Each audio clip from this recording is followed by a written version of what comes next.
Morning. My name is Ajit Sachdeva, and I am the Director of the Division of Education at the American College of Surgeons. I also have the distinct privilege and honor of co-chairing the steering committee of the American College of Surgeons Academy of Master Surgeon Educators. And this evening's fireside chat is being held under the aegis of the Academy. We are absolutely thrilled to have our speaker and our principal guest for the fireside chat, Dr. Timothy Eberlein, who will be introduced to you by Dr. Shabahang in a moment. Dr. Eberlein is the chair of the Board of Regents of the American College of Surgeons. I'll just limit my comments a little so I give Dr. Shabahang the opportunity to go into more detail.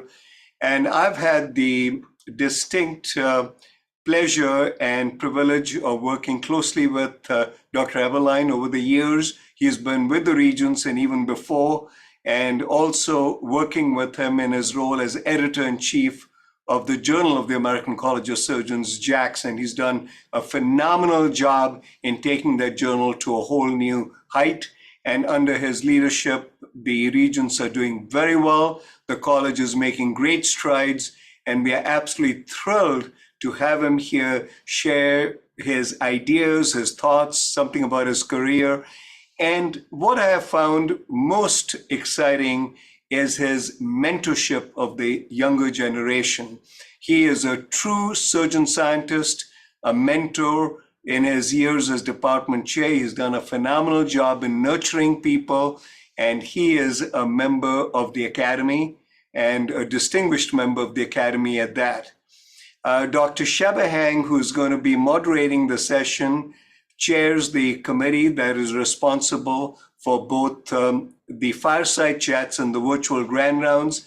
Dr. Shabahang is the chief surgeon and the chief medical officer for the surgical service line of WellSpan system in central Pennsylvania.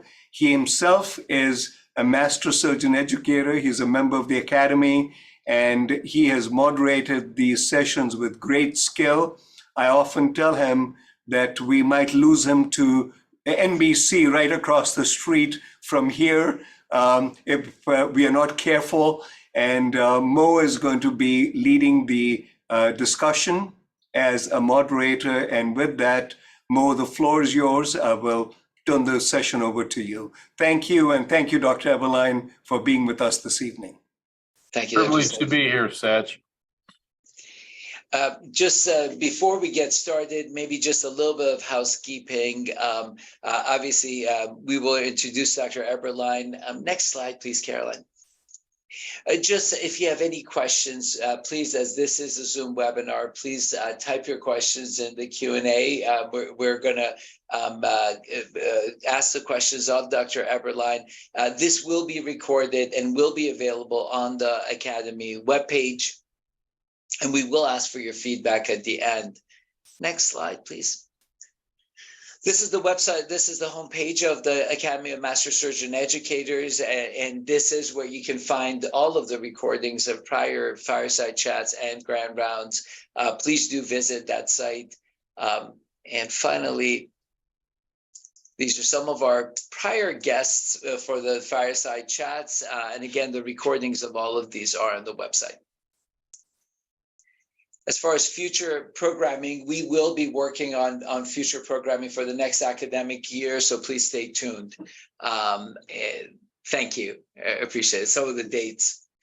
So, Tim, thank you so much for joining us tonight. Really appreciate it. Dr. Eberlein is the Spencer T. and Ann W. Olin Distinguished Professor, Director of the Alvin Siteman Cancer Center, Senior Associate Dean for Cancer Programs at the Washington University School of Medicine and the Barnes Jewish Hospital.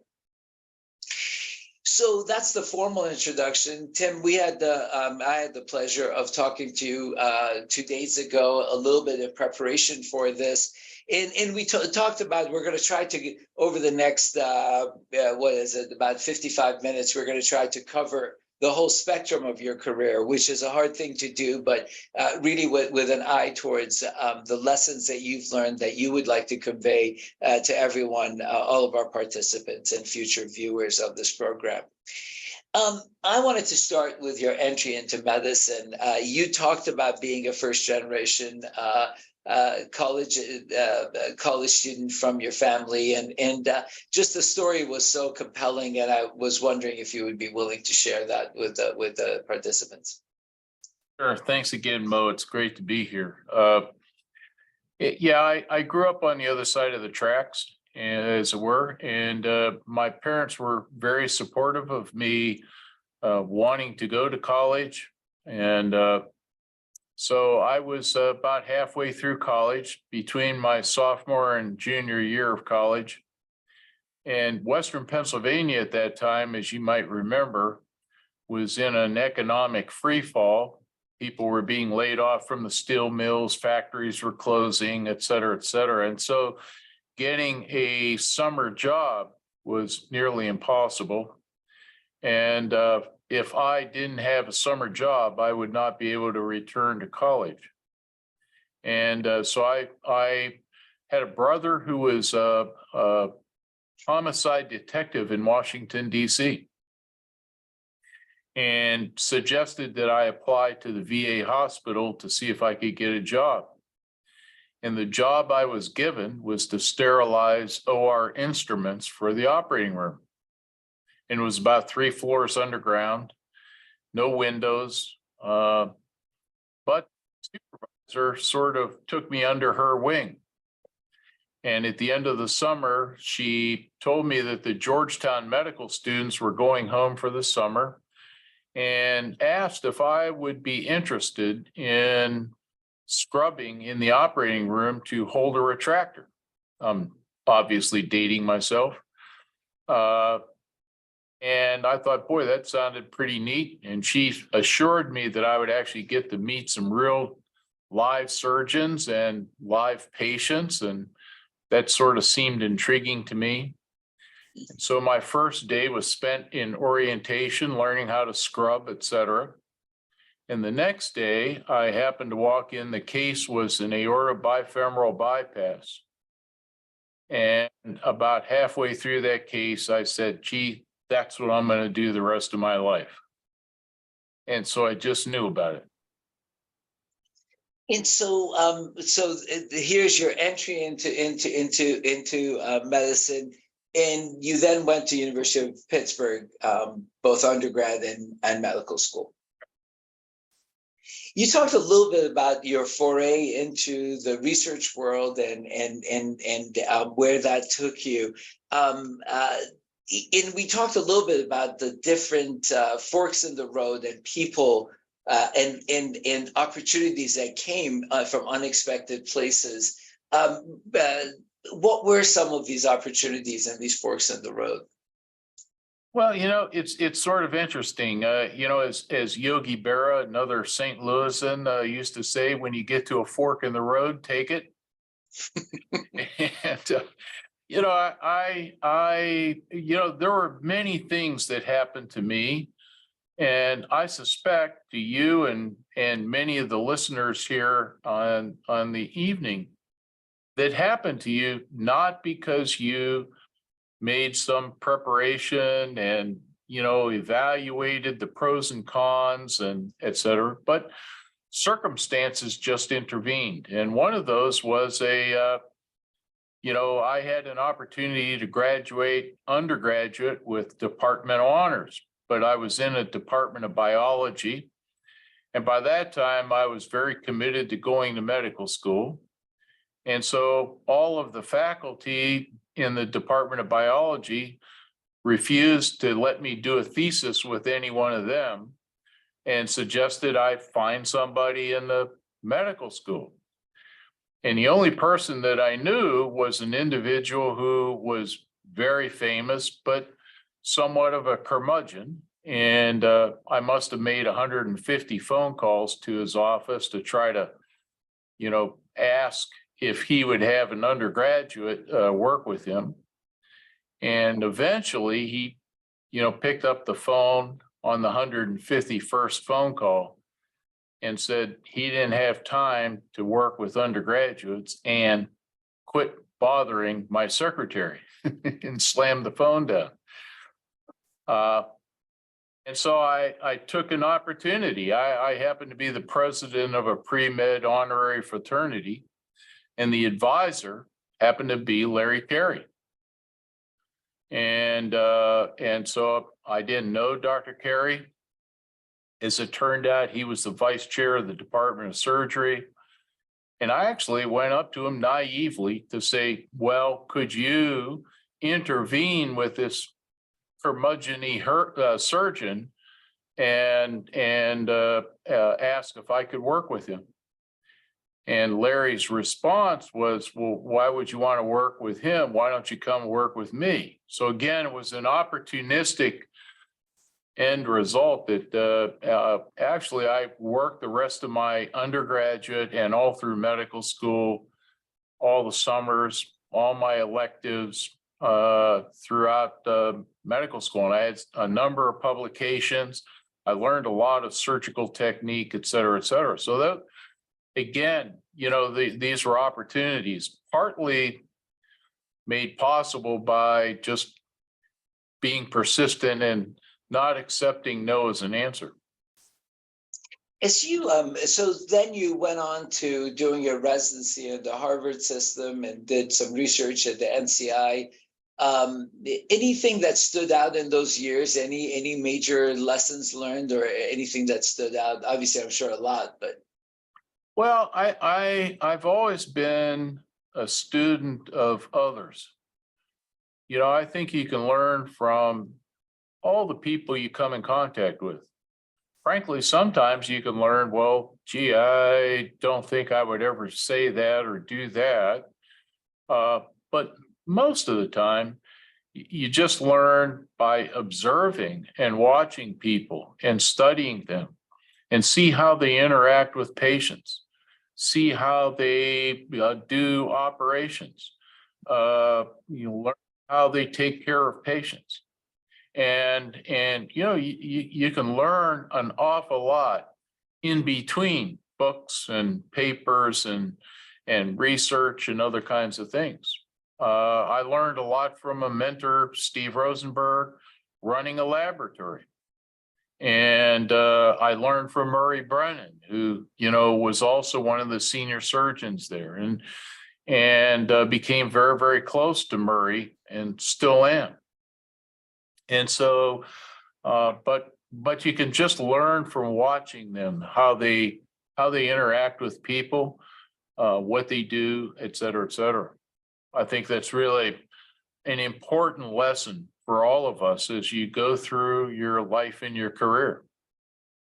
As you think back at, you know, at that time, did you obviously went on to have a distinguished academic career. Was that in your plans? Were you thinking, I'm going to go have it, I'm going to work on an academic career, or did pieces kind of fall into place? Well, you know, again, it was a little bit the naivete, Mo. You know, again, I had an astounding mentor in Hank Bonson, who was the chair of the Department of Surgery at the time I was in medical school.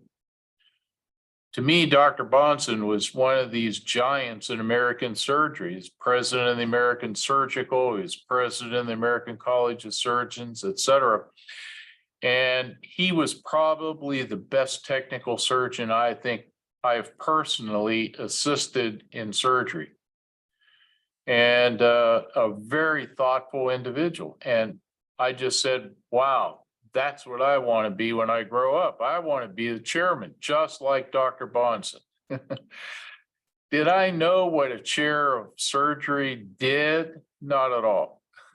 I see. You know, but it was something that, you know, kept, you know, was a goal. And so I just was thinking, okay, well, if I want to be a chair of a department of surgery, what would I have to do to get to that kind of a position?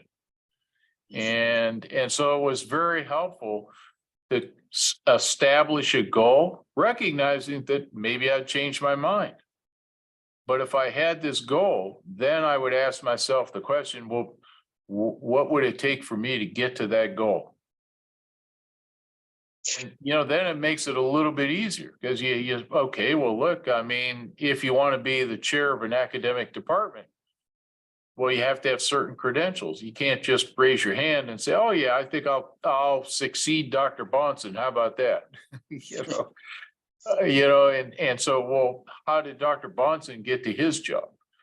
How did Dr. Moore get to his job at the Brigham, et cetera, et cetera. And so it became pretty obvious, okay, well, you're going to have to establish these kinds of criteria if you want to be a chair of a department.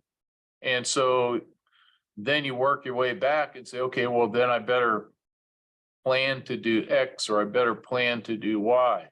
And I thought that was very, very helpful in, I always say to, young faculty, to trainees, close your eyes and where do you want to be in 10 years? And I don't mean geographically, but what do you want to do in 10 years?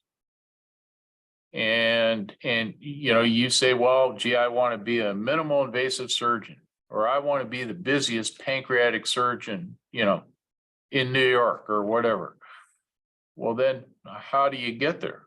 You have to think about, okay, well, I have to learn how to do pancreatic surgery and I have to learn how to, be able to care for those kinds of patients and their potential complications, et cetera, et cetera, et cetera. And so it becomes much more easy then for you to, figure out the steps that you're going to get to make that goal. As you think about the academic career in whether, when you started versus today, as our viewers may ask, what would you advise someone who wants to have an academic career in surgery today? What would your advice be, and how would it be different from 20 years ago? Oh, in many ways, it isn't that different. Some ways, you have to be, I say, a little bit schizophrenic. And why do I say that? Because if you want to do academics, well, you have to pick some area where you become expert. In my personal case, it was basic tumor immunology. But on the other hand, you've spent all this time training clinically to do, in my case, cancer surgery.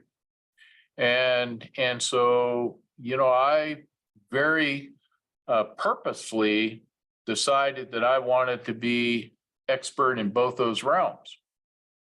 And so that teaches you how to do time management, because grant deadlines are going to occur whether you're having a big case schedule or not, or patient has a complication. Doesn't matter that your grant is due the next morning. I mean, you still got to deal with that. And so it taught me time management. It taught me, to do things right away. And I still do that. Somebody needs a letter of recommendation, it's probably done by the end of the day. So no procrastination.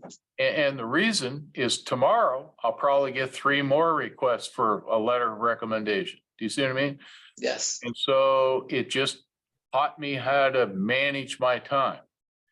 And the other thing I used to say to people is, well, learn how to use people. And I mean that in a very positive way. I don't mean that in a negative way. But, we're all surrounded by very smart, very talented people. Learn how to use your assistant. Learn how to use your colleagues. Learn how to learn from each of those individuals.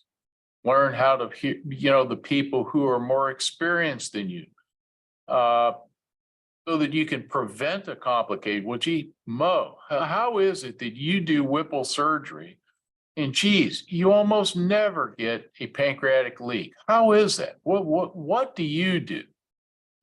And, you can learn from people around you and use them to help you in your career.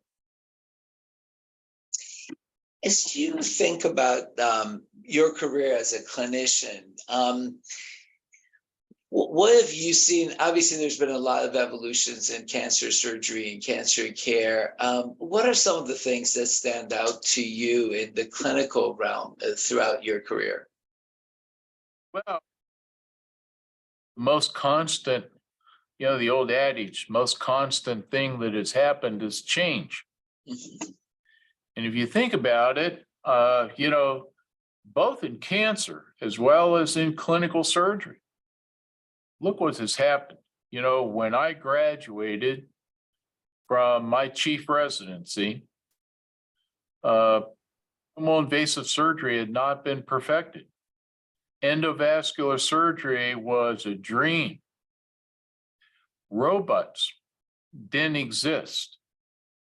Immune therapies were, that was like Star Wars. We didn't think that would happen for generations. And here we are a couple of decades later, and we have all those technologies. We have ways of following patients with an electronic medical record. We have immune therapies. We have personalized vaccines for patients, CAR T cells, NK cell therapies, et cetera. Those were dreams when I was first in the lab in Boston.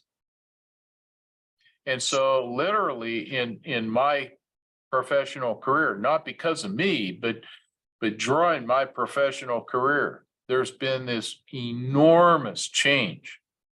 And I think it's only going to accelerate.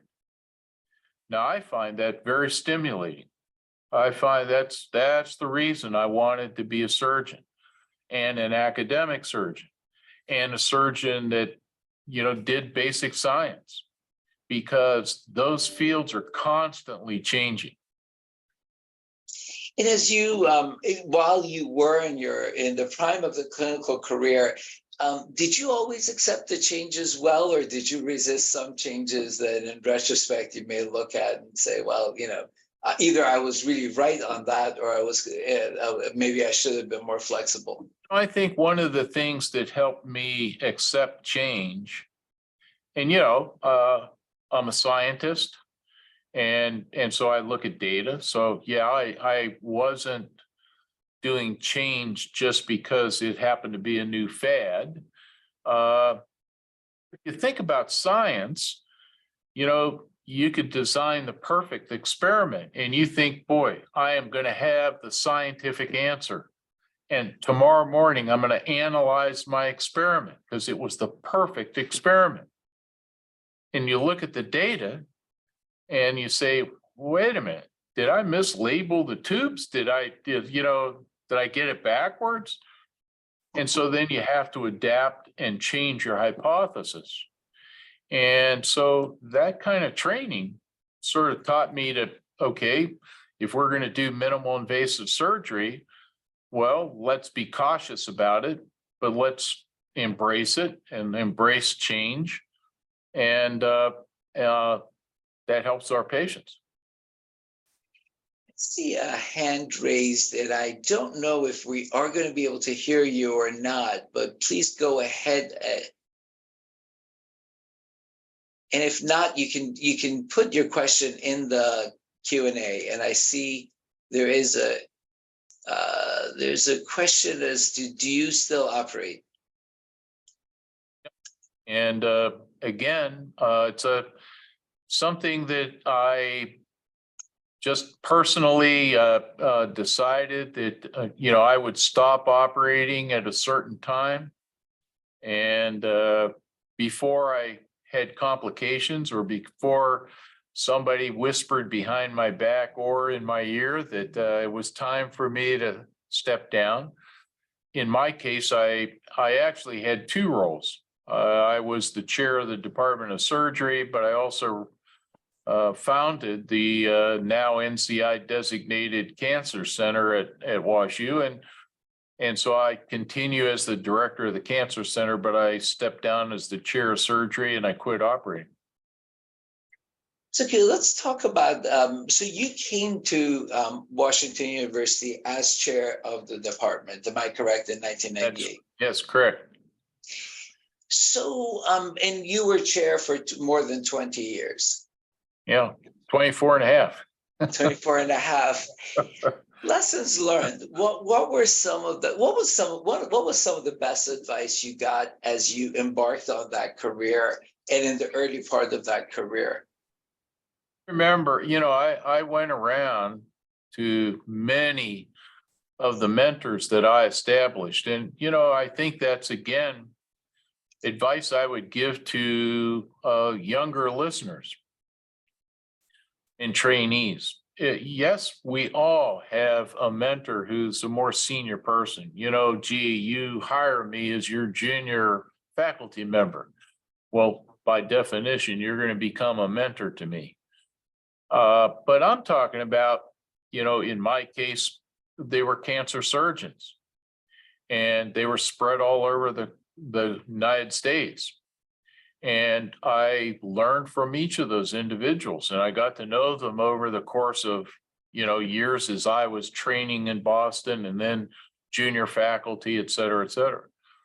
And they became not only good friends, but they were great advisors as to, okay, well, if somebody called me and asked me about a job, well, what did they think about that particular institution or department or cancer center or what have you? And so the unanimous recommendation was, gee, WashU would be a great place. And, Dr. Wells had built a very strong academic program, in some people's estimation, maybe the strongest academic program. And so I decided that I would come here for the new opportunity. And the dean that recruited me at the time, promised that there would be a cancer center. And in fact, he said, look, I've hired somebody, et cetera, et cetera. And shortly after I started coming out to transition in the fall of 1997 to do the interviews for residency applications, et cetera, somebody came up and told me that the dean had fired the director of the cancer center. It actually turns out it was actually a very sad story.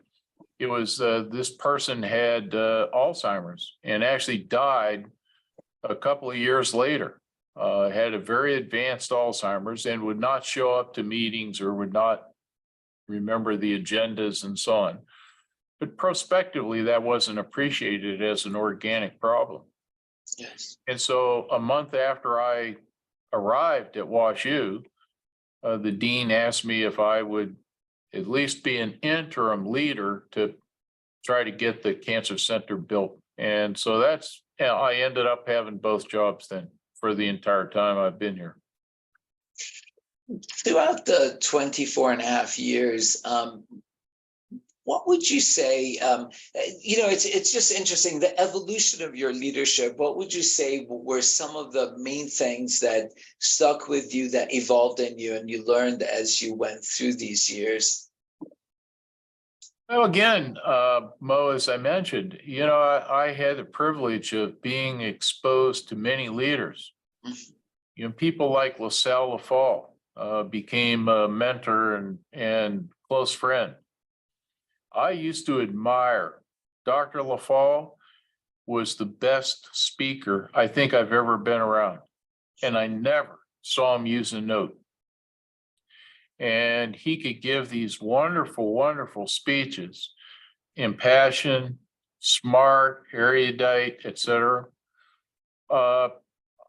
Charles Balch, Sam Wells, who had a laboratory and obviously discovered the ret proto-oncogene.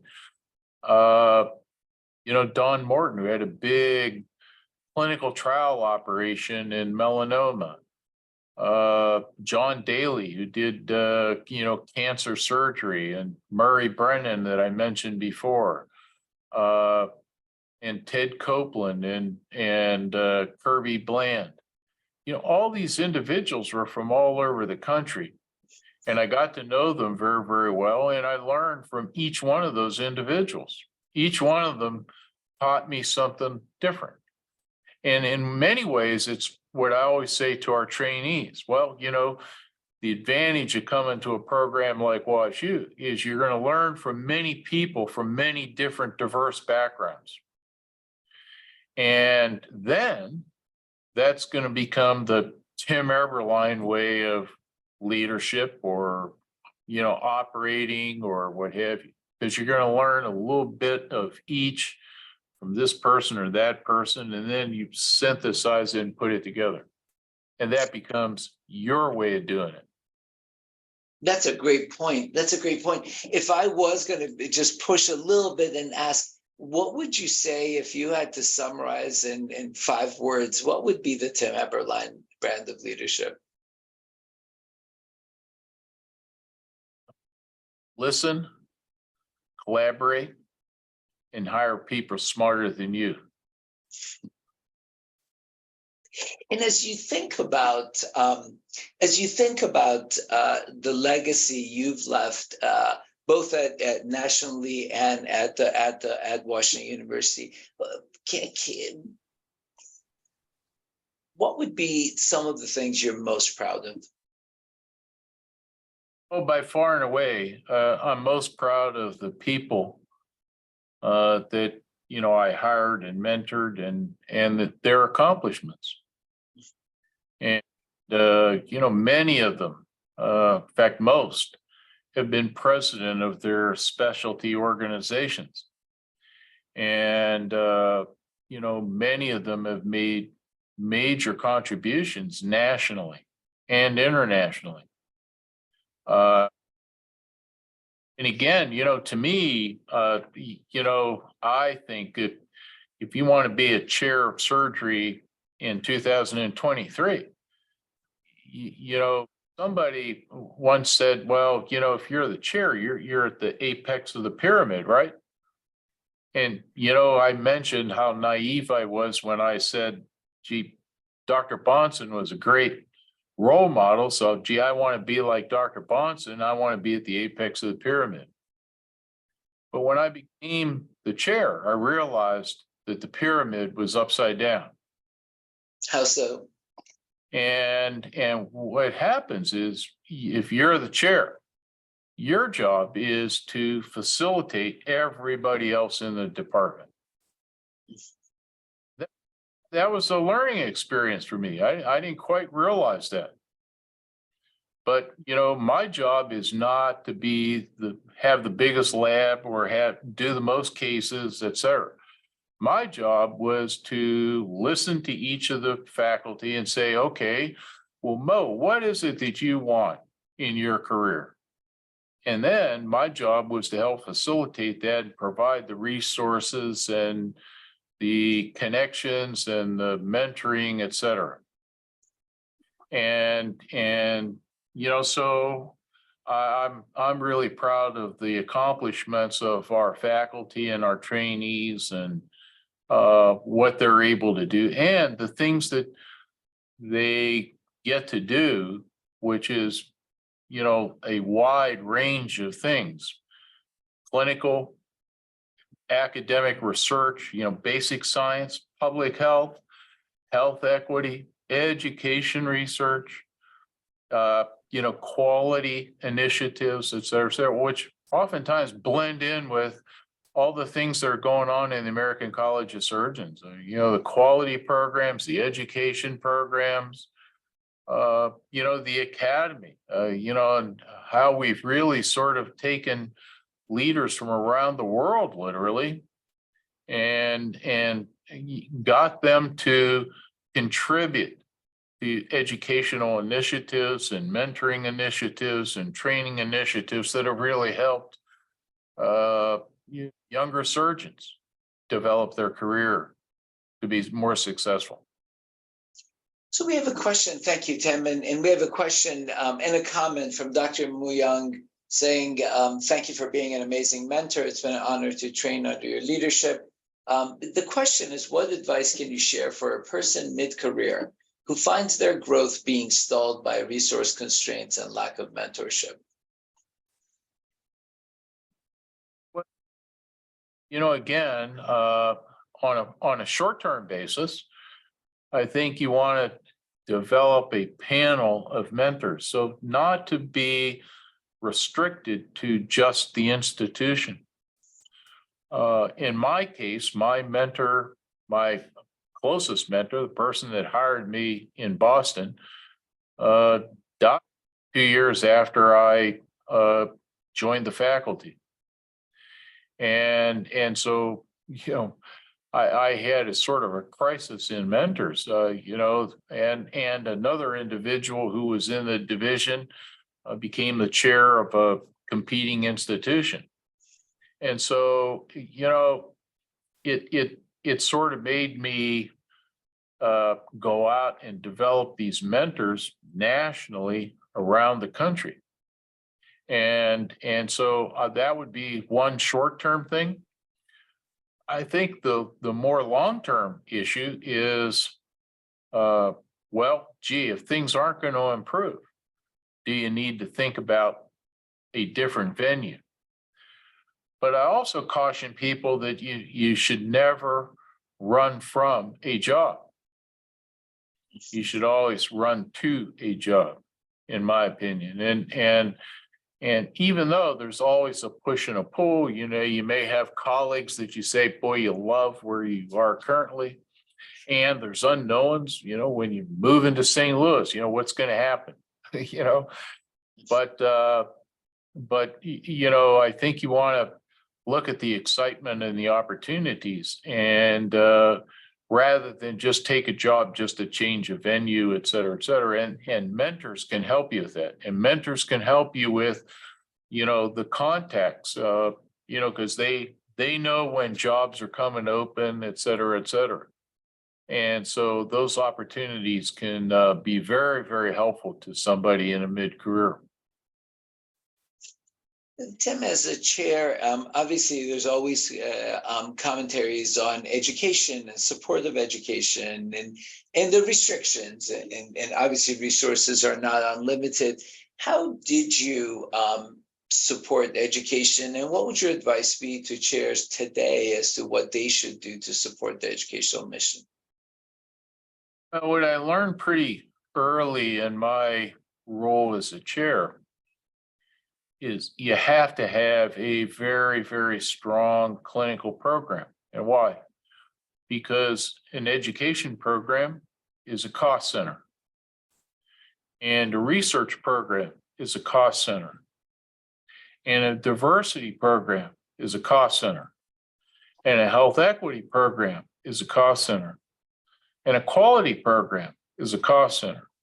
So how do you support those things?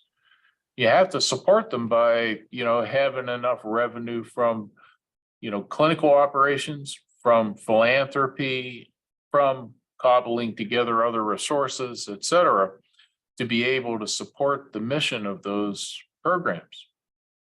Early on, I hired Mary Klingensmith, who many of you on this call know, and Mary, you know, helped us transform the educational program at WashU. And she was a fabulous leader.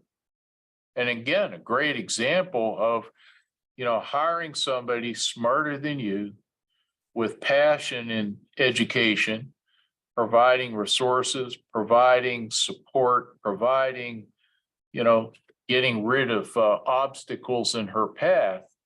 And gee, we've developed all kinds of innovative programs at WashU. And so it was a real privilege. So that's what I think you want to, you know, support others, help them grow, understand what it is that motivates them, et cetera, et cetera. And looking at the part of your career, as Dr. Sachdeeva mentioned, you lead the Board of Regents in the American College. How about your career at the American College? What have been some of the highlights? What has that meant to you? Well, it's interesting. Early on in my career, one of the things that I got involved in early was the American College of Surgeons, back in those days, the Committee on Research and Education. It's now morphed and grown, et cetera, et cetera. There is no such thing anymore, but I got to meet and be mentored by Olga Jonassen. And I learned a lot about research. I learned a lot about education. I helped establish the clinical trials course. It was nationally held, and Dr. Jonassen and I did that. And so, you expand your horizon of individuals that you know and you can learn from. And the American College of Surgeons did that. And simultaneous, I was working in a lab. I was producing science, and many of my mentees and many of the fellows in the lab came to the American College of Surgeons Surgical Forum, and all of a sudden I became involved in that. And one thing led to another thing, next thing I knew, I became a governor, and I learned different things in different aspects of the American College of Surgeons. And then that led to the Board of Regents, et cetera. So, again, keep an open mind and learn from each of the steps that individuals that you come in contact with, I think, is a great way to expand your horizons. Tim, it's interesting because you've talked a lot about mentorship, and you've talked a lot about opportunities that have come your way. Obviously, in a lot of advice that's given, especially today, it surrounds the concept of drawing boundaries and having boundaries. And then there's the concept of being flexible and open to opportunities. What would your advice be to a younger surgeon as far as how do you balance the advice about boundaries and the advice about jumping at opportunities and saying yes?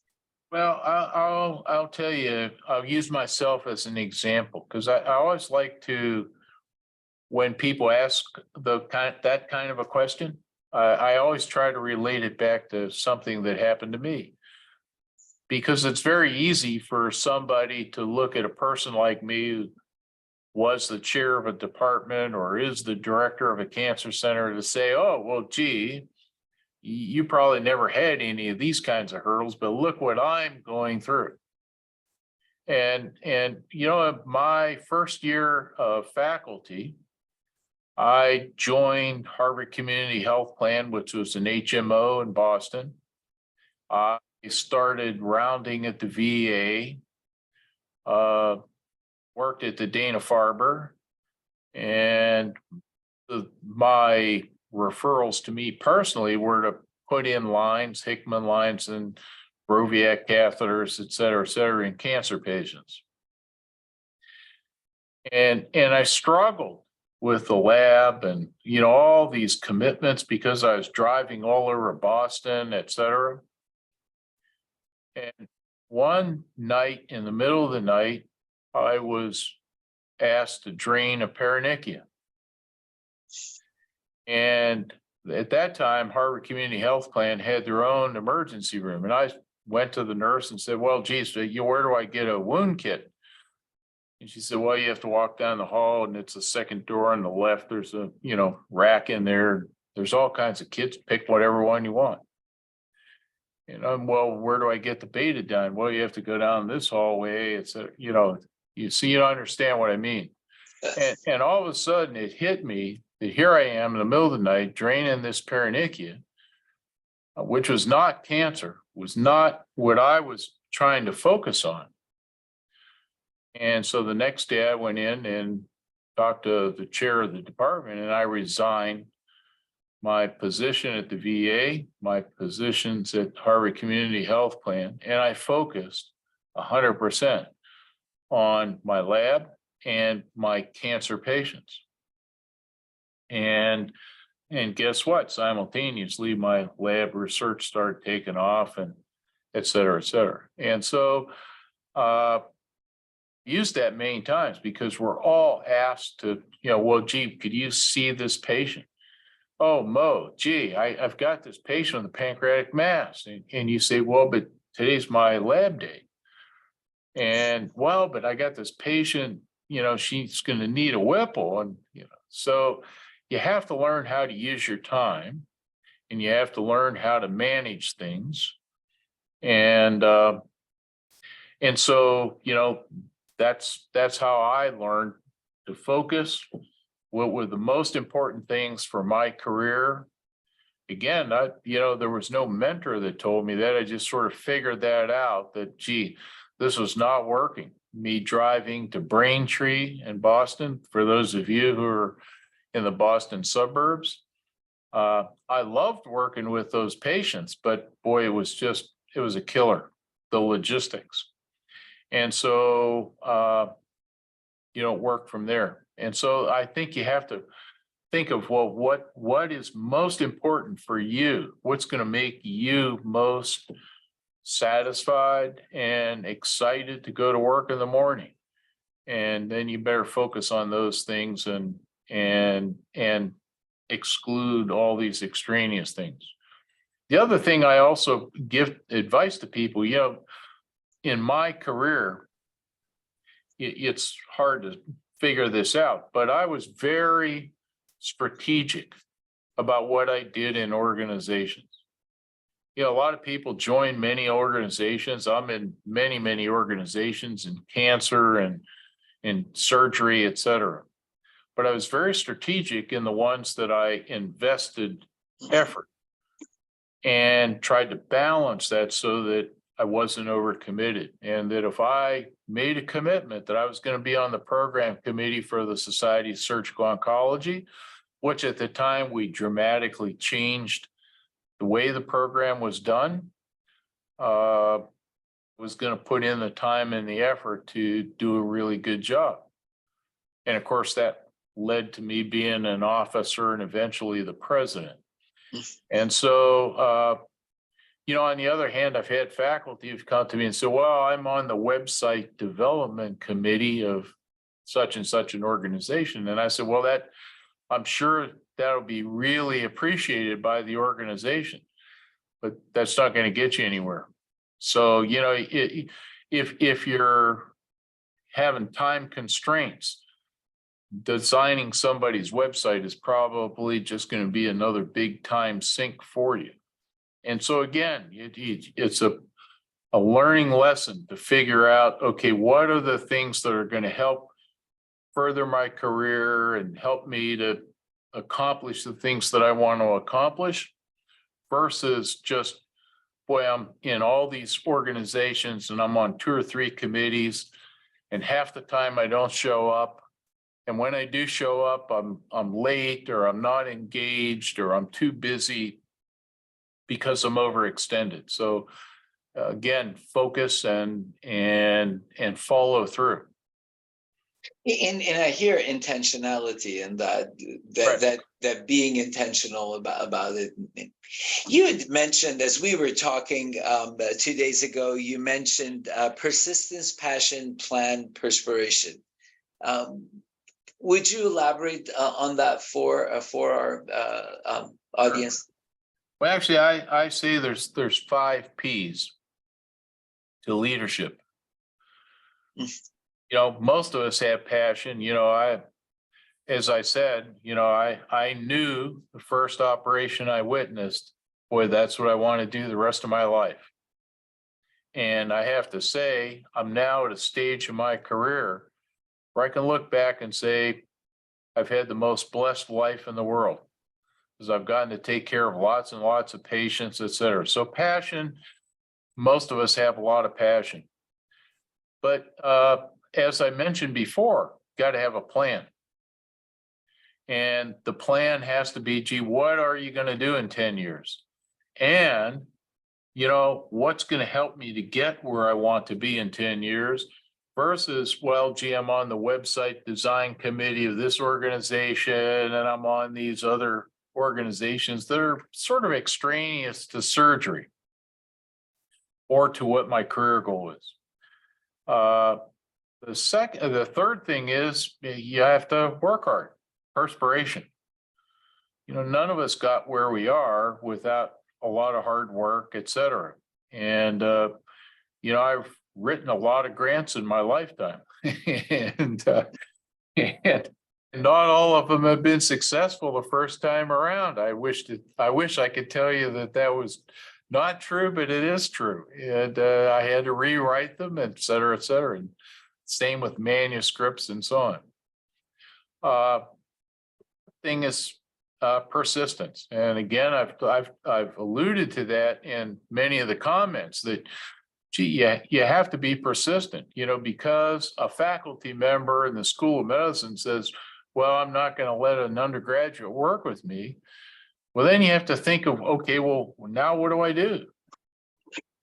And how do I solve this problem? And okay, so I met Larry Carey and the rest is history, as they say. And he became a phenomenal mentor. And I probably would not have gone to medical school, but for his support, I received the Academy of Medicine's scholarship. I received the last full ride scholarship to University of Pittsburgh School of Medicine. I paid nothing for my entire medical school education. And if it hadn't been for that, I wouldn't have gone to medical school. Yes. So, I mean, you know, again, and the last thing is partner. What do I mean by partner? Well, in my case, it's, you know, my wife, and in other cases, it may be someone else, or it may not be a physical person. It may be something that you do to help you relax. You know, you may become a marathon runner, or you may exercise, or you may read, or you may climb mountains, or what have you. But you need something that's going to clear your mind. You know, I always say I love golfing. I'm not very good at golf, but boy, if I'm on the first hole tee box, I can forget everything that's going on because I'm only thinking about hitting that little stupid white ball that's on the tee. You see what I mean? Yes. And so for me, it clears my mind. And then when I'm done with a round of golf, I can go back and reinvigorate it. And you know, I think having that partnership of something that you can do. In my case, as I say, it's my wife, and my wife is in public health, and she's had a professional career in public health, and now she's in the arts and support of women and race relations and many other things, and I've learned from that. Yes. And it's been very, very helpful. And you know, I meet all kinds of luminaries in the arts world because of my wife, and you know that it's well known. Oh, so you're Kim's husband, is that right? Tim, in the last few minutes we have left, I wanted to ask you about your advice for the last phases of career.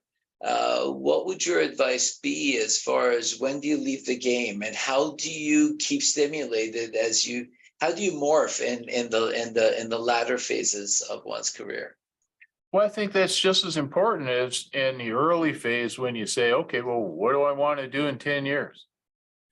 In my case, early in my career, I was exposed to a couple of situations where very senior, very distinguished world-renowned surgeons didn't know how to let go. And in a couple of cases, really had some disastrous outcomes. And that made a profound impact on me. And so I made the decision that, gee, that wasn't going to be me.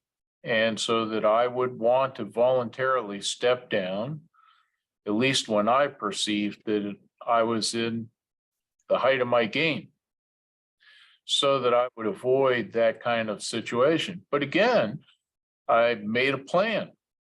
And the plan was that, gee, I'm going to continue on as the director of the Cancer Center. And in fact, we literally just applied for and received a merit extension. So our grant cycle will go from 5 to 7 years.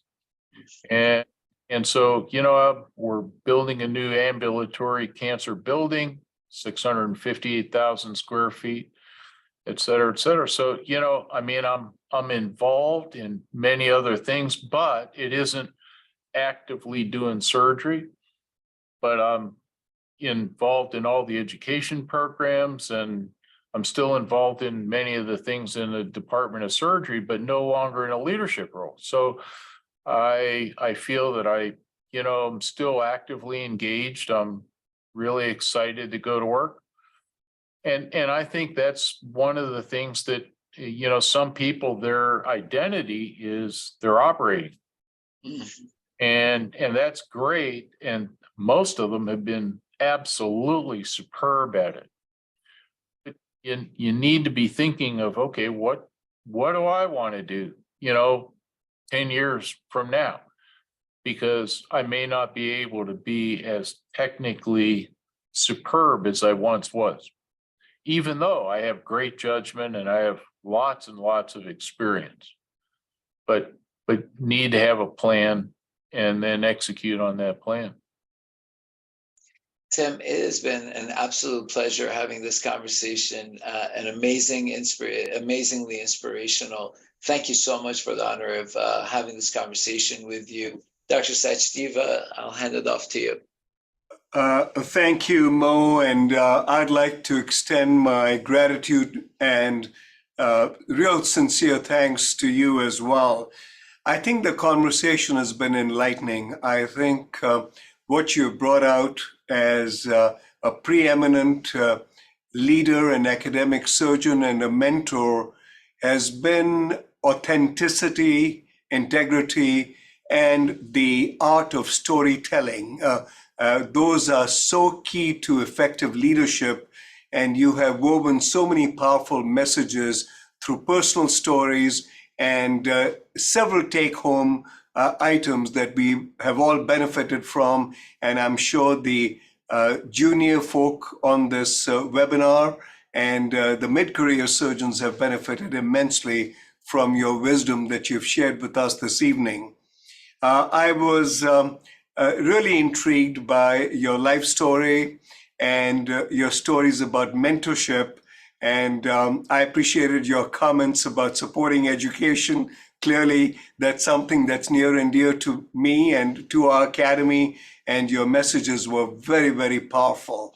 So on behalf of the academy, and of which you are, of course, a part, and of course, our Division of Education, I'd like to thank you again. Thank you, Mo, for running the session so effectively. You're a real pro at this. I want to recognize our staff, Caroline Roth, who has been holding the various balls in the air through this transition after our previous staff members left. Patrice Blair, our Associate Director, Sue Lawler, our Assistant Director, and Sangkom Ratsawong, who has provided technical support. And thank you all to the attendees. I think this has been a wonderful session. Thank you for taking the time to be with us. And of course, this recording will be available on our Academy's website. And we look forward to many people benefiting from the words of wisdom, Tim, that you've shared with us this evening. So thank you all. Have a great night. And this has been a phenomenal evening. Thank you so much. Again, thank you very, very much. It's been a real honor. Satch and Mo, thank you very much. And again, for all the attendees, it's there's nothing so wonderful as having a career in surgery and having the privilege of caring for patients and seeing them do well. So I wish all of you well. Thank you so much. Have a great Thanks. day. Bye-bye. Bye-bye. Bye-bye now.